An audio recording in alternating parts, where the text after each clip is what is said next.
some of the brightest engineers, scientists, and builders to go to the US. So for Canada, this is honestly a once in a generation tailwind and opportunity that we're able to seize.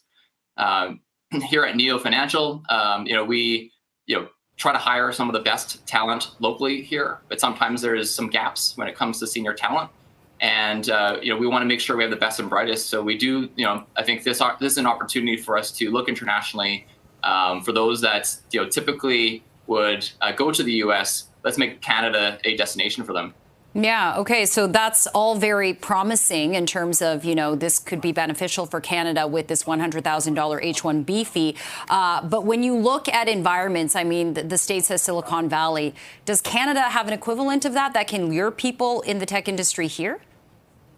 It's amazing. Canada, I find sometimes we're too polite or we're not, proud enough to boast about, the good things that we have. And not only do we have an amazing standard of living, we have amazing nature. It's a great place to live. We also have amazing schools here. We also have some of the top universities, the top AI researchers actually come out of Canada.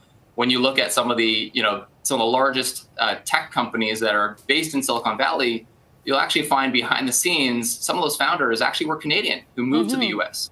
So for us, it's really around how do we make sure that we attract the best talent from some of the top universities.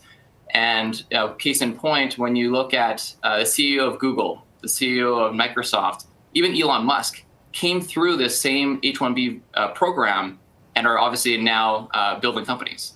The other thing, Andrew, that we've been hearing a lot about, too, is just the sort of concern of if you're not American under the current administration, you seem kind of unwelcome. That's definitely got to be a factor on the plus side for Canada as well, that Canada seems much more welcoming to talent. There doesn't seem to be that uncertainty about will I be allowed to stay even?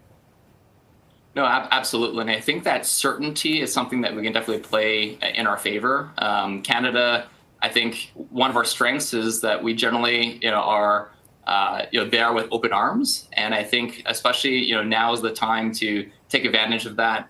I know at Neo, we've, already hired or outside of H-1B, but we do look internationally for international talent. And the Canadian government has already set up some of the infrastructure to make it seamless and easy, where there's a program called the Global Talent Stream Visa, where it's an express way to get a working visa here in less than sometimes 2 to 4 weeks.